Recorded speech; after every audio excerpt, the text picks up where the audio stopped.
Devocionais de fé, esperança e amor. Olá, meus irmãos, graça e paz em nome do Senhor Jesus Cristo. Nós estamos aqui juntos mais uma vez para meditarmos na palavra do Senhor.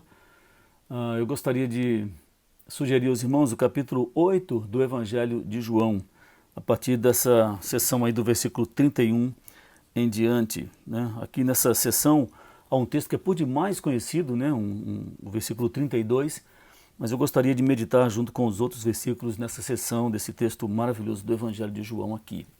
Um pouco de contexto: o Senhor aqui está em plena atividade do seu ministério. Ele acaba de sair da Galileia e ele desce para Jerusalém para participar da festa dos tabernáculos. Ali a presença dele causa alguma agitação, aliás, nessa altura já era normal isso. As pessoas que nunca ouviram o Senhor ficam impactadas com a autoridade, né, dele nas coisas de Deus, quando fala de Deus, quando fala do reino de Deus. Metade acredita, a outra metade não acredita, uma parte segue, a outra aponta ele como um falso mestre. Os judeus, a essa altura do ministério do Senhor, já intentam matá-lo. Aliás, um pouquinho antes aqui, no capítulo 7, há uma indicação para prender o Senhor e os guardas voltam de mãos vazias e os judeus até brigam com eles. Vocês também vão acreditar nele e tal. Ou seja, já há aqui um certo ambiente já complicado de relacionamento entre o nosso Senhor e a elite, né, judaica, a elite religiosa da época. O Senhor, com a sua ministração, com a sua palavra, ele vai deixando bem claro que aqueles homens eram falsos mestres e isso incomodava e já havia planos para matar o nosso Senhor nessa altura. Então aí nós chegamos a esse versículo 31 e o texto diz assim: disse, pois, Jesus aos judeus, ou seja, isso é uma continuidade daquilo que Jesus está falando aos judeus. A diferença aqui é que há um grupo específico a quem o Senhor dirige a palavra, que é um grupo que, segundo o texto diz, havia crido nele. Isso é bem interessante, né? Judeus que creram no Senhor. Agora, eu gostaria de meditar com os irmãos como é que isso transcorreu, né? Se a gente parasse aqui, a gente ia dizer, poxa, que bom, né? Um grupo de judeus que creu no Senhor. Então o Senhor volta para eles e é como se ele estivesse dando conselhos para o próximo passo. É tipo assim: vocês creram em mim, que bom, mas vamos agora trabalhar isso, né? Então ele diz: se vós permanecerdes na minha palavra, sois verdadeiramente meus discípulos. Então há uma condicionante aqui: se vós permanecerdes. Então a ideia aqui não é só crer, é preciso permanecer, né? É aqui que fica clara a diferença entre aqueles que realmente creem no Senhor e aqueles que somente dizem que creem, né? Para se tornar discípulo do Senhor, é preciso não apenas crer, mas permanecer na sua palavra. Nós lemos em Colossenses 2,6, quando a exortação de Paulo é assim: sendo assim, da mesma forma como recebestes a Cristo Jesus, o Senhor, assim também andai nele. A ideia aqui, o Senhor, ele não somente proclama a palavra, mas ele é a palavra encarnada. Ele é o verbo que se fez carne e habitou entre nós. Então, o verdadeiro discípulo é aquele que não só crê no Senhor, mas ele ama o Senhor. E ao amar o Senhor, ele ama a palavra, a verdade. Porque ele mesmo disse sobre ele, né? Eu sou o caminho, a verdade e a vida. Então a ideia é: quer ser discípulo do Senhor, é preciso andar nele, permanecer na palavra dele, para aí sim ser considerado verdadeiramente discípulo do Senhor. Por quê? Haviam falsos discípulos? Sim, haviam. Nós conhecemos um que é bem famoso, que andou no Senhor no grupo mais íntimo dos 12 e ainda assim não cria na palavra, e nós sabemos bem quem é, que é o traidor, né? Então a ideia é: não basta crer, mas sim permanecer. É aí que faz a diferença entre um cristão maduro e um cristão imaturo, aquele que não busca o Senhor, que não ora, que não conhece a palavra, nem busca conhecer, não participa da comunhão dos irmãos, mas ele sai por aí dizendo que é crente, que vai para o céu. Aí talvez se aplique para este aquilo que o texto diz, que o dia do Senhor será grande e terrível e haverá choro e ranger de dentes para aqueles que tinham quase a garantia, a certeza de que iam para o céu, mas não amavam o Senhor. Portanto, é preciso permanecer. Isso me faz lembrar o texto do John Bunyan no livro O Peregrino. Se você não leu, eu quero indicar fortemente a leitura, é um dos livros mais conhecidos do mundo, e é um sonho, aquilo é maravilhoso, né? É a saga de cristão em direção à cidade celestial. E a gente sabe ali que no começo da história, o cristão ele resolve então sair da sua cidade, chamada Cidade da Destruição, né? E ele é seguido por dois homens conhecidos por ele. Um chama-se Obstinado e o outro chama-se Vacilante. E os dois estão tentando dissuadir cristão nessa loucura, né? Bom, o cristão ele permanece firme, ele está realmente direcionado, então o obstinado desiste daquilo e fala, não, vou voltar para a minha cidade e eu não quero saber dessa loucura. Já o vacilante, quando ele ouve a discussão entre cristão e obstinado, ele para pensar nos benefícios da cidade celestial e ele resolve acompanhar cristão. Aí o que acontece? Eu não vou dar muito spoiler, né? Vou só parar aqui para que você continue a leitura. Não demora muito, eles caem no pântano do desânimo. E o que acontece? Vacilante, naquela hora ele fala, não, isso aqui não é para mim, está muito difícil, ele vê que vai se afogar, ele consegue se livrar daquilo, e ele fala, não, isso não é para mim, então ele desiste. E é assim na vida cristã, né? Muitos começam até bem, mas rapidamente desistem. Por quê? Porque não permanecem na palavra. Aí entra o versículo 32, meus irmãos, que é, como eu disse, um dos mais conhecidos da Escritura, que é o versículo, e conhecereis a verdade, e a verdade vos libertará. E apesar de haver muito significado nele só, eu creio que é uma pena assim, ele ser conhecido somente o versículo 32. O ideal é que ele fosse conhecido junto com o 31, porque aqui é uma sequência onde o Senhor está ministrando a lógica do discipulado. Olha que interessante. Quando ele diz, se permaneceres na minha palavra, sois verdadeiramente meus discípulos e conhecereis a verdade, e a verdade vos libertará. Há uma sequência de ações aqui que são dependentes uma da outra. Uma depende da outra. Se permaneceres na minha palavra, aí sim sereis meu discípulo, aí sim conhecereis a verdade e aí sim a verdade vos libertará. Bom, a palavra do Senhor aqui, como em vários outros lugares, não é muito bem entendida. Agora, o surpreendente é que esse grupo, que aparentemente creu no Senhor, deveria receber bem. Mas aqui a gente já vê no versículo 34 que não foi bem assim. Eles replicam já com alguma indignação. Falei versículo 34, peço desculpas. No versículo 33 eles respondem, somos descendentes de Abraão e jamais fomos escravos de alguém. Como dizes tu, sereis livres? Aí a gente vê que aquela crença inicial não era tão forte assim. Porque só foi o Senhor começar a tratar diretamente com eles já começam a retrucar, já começam a se empoderar, né, daquilo que eles consideravam o grande trunfo. Nós somos filhos de Abraão. Ora, se nós somos filhos de Abraão, nós estamos garantidos no céu. Como é que esse homem vai dizer que nós somos escravos do pecado?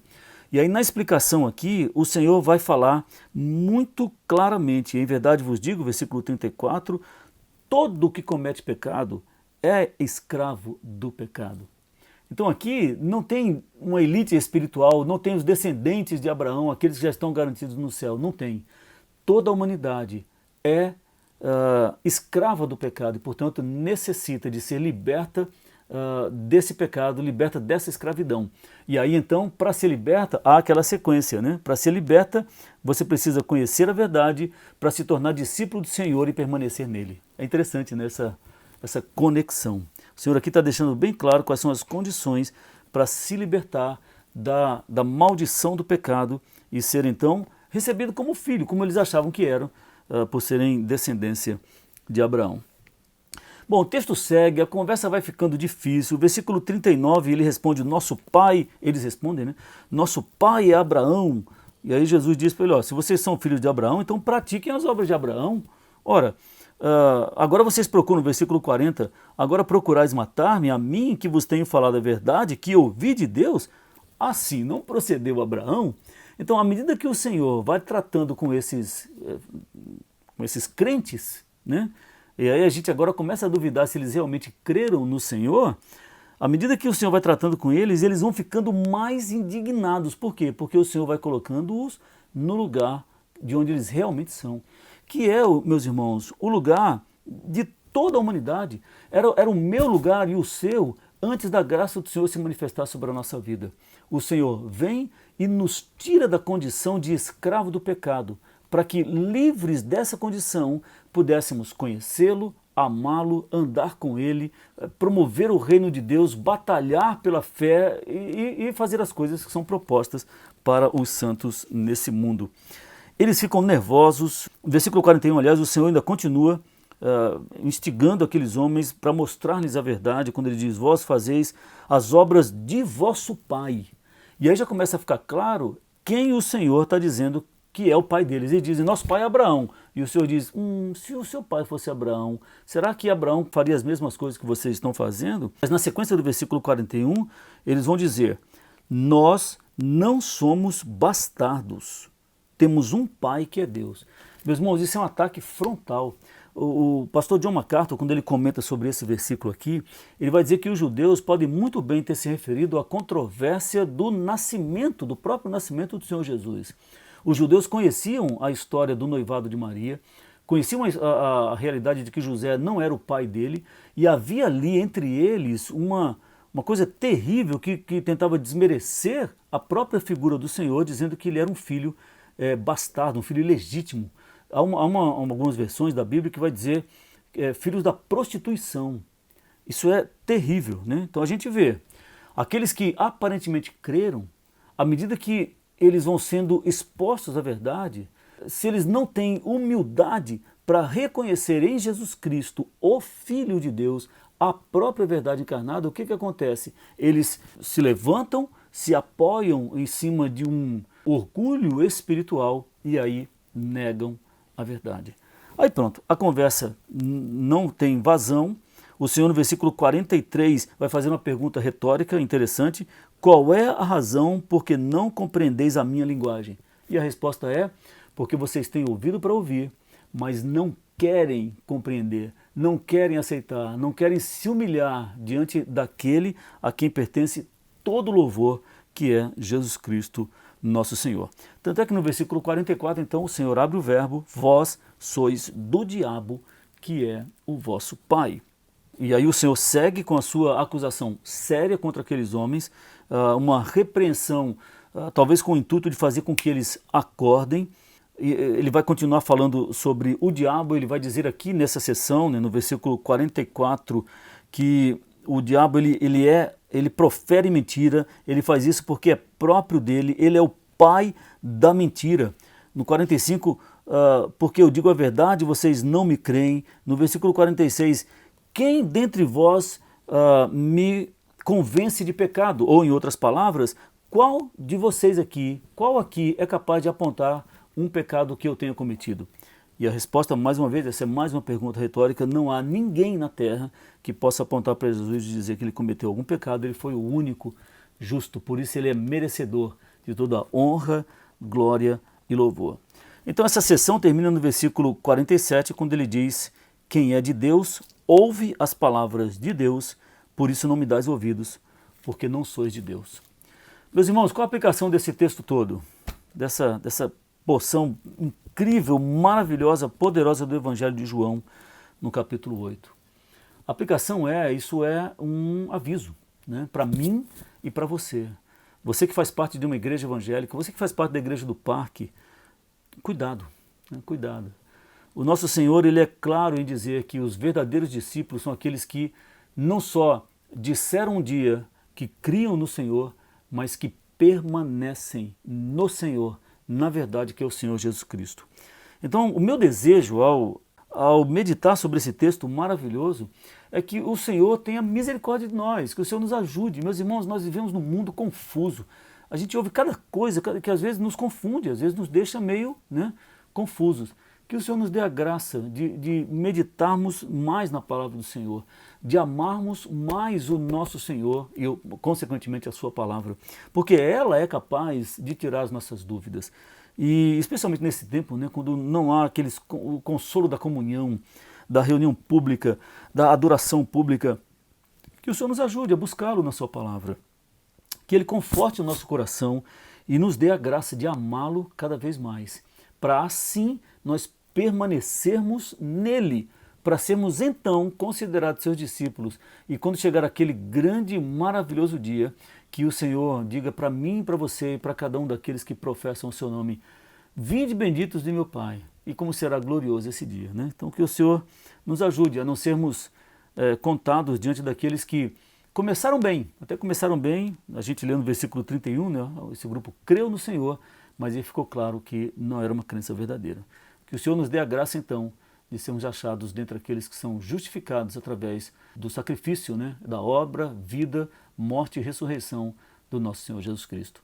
Que o Senhor a todos abençoe, que o Senhor dê a todos graça e paz enquanto vivemos nesse mundo. Amém? A Palavra de Deus, pelo presbitério da Igreja Batista Parque Industrial, São José dos Campos.